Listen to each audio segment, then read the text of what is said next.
Hello जी। तो आप सभी को मेरा प्यार भरा नमस्कार। तो हो गई है मेरे ब्लॉग की शुरुआत सुबह से। और सुबह सुबह हर एक गृहिणी का यही काम होता है सबसे पहले, खासकर किचन का, क्योंकि ब्रेकफास्ट सभी को, बच्चों को स्कूल जाना होता है, हस्बैंड जी को जाना होता है अपने ऑफिस। तो मैंने सब्ज़ी बना ली थी और कद्दू की सब्ज़ी बनाई है, और साथ में मैं बना रही थी प्लेन पराठे, इसके साथ मक्खन लगा के। तो ये पहली रोटी है, निकाल दी है मैंने अपनी सुरभि रानी के लिए। और वैभव को मैंने पकड़ा लिए है कि इसको सुरभि को अभी अभी दे दो।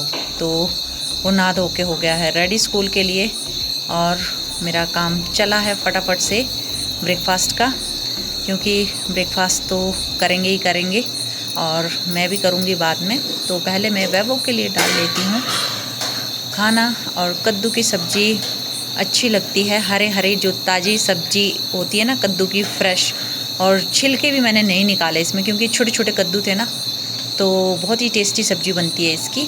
और वैभव के लिए मैंने डाल दिया है दही, कद्दू की सब्ज़ी और पराठा साथ में। तो जी मक्खन के साथ मैं बना रही हूँ, और ये कटोरी में मैंने रखा था, ये फ्रिज से ही निकाला है, हार्ड है एकदम, लगाने के लिए आसान रहता है, पूरा पीस उठा के और लगा लो।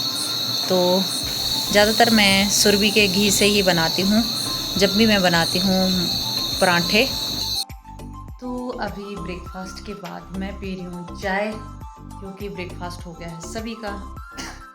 और वैभव भी चला गया है स्कूल, कंवर साहब भी चले गए हैं अपने ऑफिस। तो मैं पी रही हूँ चाय अभी, क्योंकि ब्रेकफास्ट को मेरे 1 घंटा हो गया है।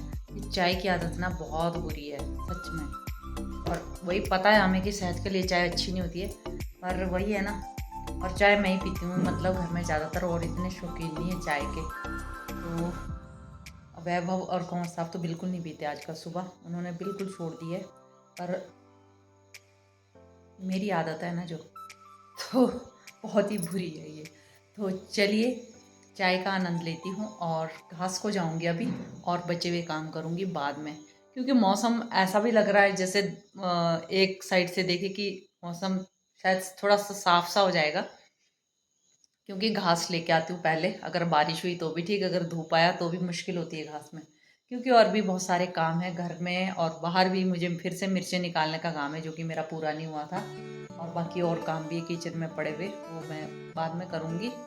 पहले सुरभि के घास का हो जाए तो सारे काम हो जाते हैं मेरे। इस चाय पीने के बाद मैं मिल रही हूँ आपको खेत से, क्योंकि मैं आई घास काटने, अपनी दराटी तेज़ की मैंने, रच से उठाई और खेत की ओर आ गई फटाफट से, क्योंकि बारिश का भी मौसम बन रहा है। तो पता नहीं कब भगवान जी बरस जाए। तो मक्की के खेत में घास काटने को रखा हुआ कुछ, और इसमें टाइम लगता है, तो वही मुँह बांध के काटा है मैंने, और काट तो लिया है। अभी मैं साइड को ढो रही हूँ, क्योंकि खेत कितना लंबा है, और साइड में निकालना है जहाँ से मैं उसका बोझा लगा सकूँ और आसानी से उसको उठा सकूँ। तो चलिए मैं बोझा लगा लेती हूँ, और थोड़ा सा ढोने को रखा हुआ है। तो जी घास के बाद मैं सीधे आ गई हूँ किचन में, और मैं लेके आई हूँ एलोवेरा काट के। कुछ जब मैं घास को गई थी उससे पहले मैंने काट लिया था और पानी में डाल के रखा था। तो मैंने पानी पूनी पिया है और 5 मिनट रेस्ट किया, और फिर हाथ धो धा के अभी मैंने एलोवेरा जेल इसमें से निकालना है। तो मैं इसको निकाल रही हूँ, मैंने एक साइड से छिलका निकाला है, और मैं अभी इसका जेल निकालूंगी चम्मच की सहायता से, और बालों में लगाऊंगी। क्योंकि बाल आजकल बरसात में इतने झड़ते हैं ना, बहुत ज़्यादा, इसीलिए मैंने बिल्कुल छोटे कर लिए हैं। और पहले इतने बाल नहीं झड़ते थे, पर अब मेरे हर बरसात में पता नहीं क्यों इतने ज़्यादा झड़ते हैं ना, कि मैं खुद ही परेशान हो गई हूँ। तो इसलिए मैंने बिल्कुल छोटे रखे हैं बाल, आजकल कटवा दिए हैं। तो एलोवेरा जेल मैं थोड़ा सा इसको मिक्सी में घुमाऊंगी, और ये देखिए जेल निकाला है मैंने खूब सारा। मैंने अपने गमलों में भी लगाया है एलोवेरा का प्लांट, और साइड में भी लगाया है। तो जो साइडों में लगाए हैं वो तो बहुत अच्छे हुए हैं गमलों के कंपैरिजन में। तो थोड़ा सा इसको घुमा देंगे जार में, और हल्का सा, ज़्यादा घुमाने की ज़रूरत नहीं है। ये देखिए, तो जी इसको मैं लगाऊंगी अपने बालों पे। और ये दही मिला दी है साथ में मैंने, इसमें दही मैंने रखी थी तो दही अच्छी होती है बालों के लिए और एलोवेरा जेल भी। तो ये बालों में मैंने लगा दिया है और बालों को ऐसे ही लपेट लिया है, बांधने की ज़रूरत ही नहीं पड़ी। और साथ में मैं गले में और फेस पे भी लगा दिया है, क्योंकि जो पसीने से मैल जम जाती है ना, वो दही से निकल जाती है अच्छे से। तो ये पूरी तरह से मसाज कर दिया है फेस पे भी। तो चलिए अभी मैं आपको मिल रही हूँ अपने आंगन में, क्योंकि थोड़ी देर जब तक मेरा ये आधा पौना घंटा होगा इतना ही मैं रखूँगी।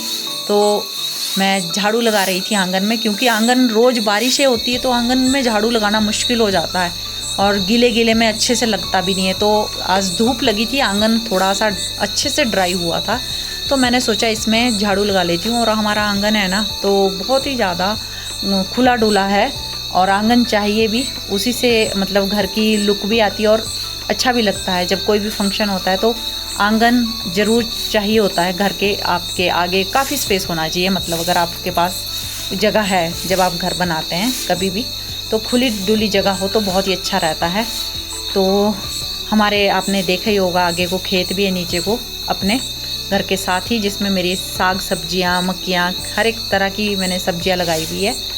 तो ये देखिए यहाँ पर रेत रेत सा था और कचरा तो नहीं था इधर, वो भी एक साइड को इकट्ठा हो रखा था। तो मौसम थोड़ा सा साफ़ है, पता नहीं कितनी देर साफ़ रहेगा। इस साइड भी झाड़ू लग गया है, तो मैंने आंगन भी चमका दिया है और मैं खुद भी अब आ गई हूँ नहा धो के, फ्रेश होके, और साथ में कपड़े भी धो लिए मैंने हाथों हाथ, क्योंकि कपड़े बहुत हो जाते हैं धोने को। बेशक 3-4 ही लोग हों, चाहे 2 लोग भी होंगे तो भी कपड़े बहुत हो जाते हैं। और बरसात मेरे खासकर मेरे ज़्यादा होते हैं कपड़े, क्योंकि मैंने जैसे 4-5 सूट तो घास के लिए रखे, गीले हो जाते हैं तो कई बार सूखते नहीं है। जैसे लाइट चली जाती है ना, तो मशीन में भी नहीं सूखेंगे, और अगर ड्रायर में सुखाते हैं तो हम पंखे में रख देते हैं ना, तो सूख जाते हैं रात को रख के भी। पर धूप लगी हो तो मिनटों का काम है, फिर अच्छे से कपड़े सूख जाते हैं। और अगर थोड़ा सा भी मॉइस्चर रह जाता है तो आजकल पता ही आपको कितनी बुरी स्मेल आती है। तो जी चलिए, कपड़े भी धुल लिए हैं सारे और सूख भी जाएंगे अच्छे से। तो ऐसे काम होते रहते हैं, गृहिणी, हर जो गृहिणी होती है। और ये देखिए जो घास वाले कपड़े थे वो भी मैंने धो लिए हैं साथ में नहाने के बाद। तो ऐसे काम होते रहते हैं मेरे। तो बाय बाय गाइस, अभी समय बहुत हो गया है लंच टाइम का, मतलब कि, और बाल भी मेरे सूख गए हैं, धूप लगी है अच्छी खासी। अभी लगभग मतलब 10 मिनट हुए हैं धूप लगे हुए, और मौसम का पता नहीं लगता कब बारिश आ जाए। तो आज के ब्लॉग का एंड यहीं करती हूँ मैं। तो मिलते हैं ऐसे ही किसी और खूबसूरत से ब्लॉग में। तब तक के लिए बाय बाय, टेक केयर, स्वस्थ रहिए, मस्त रहिए। वीडियो अच्छी लगती है तो वीडियो को लाइक कीजिएगा, शेयर कीजिएगा और प्यारे प्यारे से कमेंट्स कीजिएगा।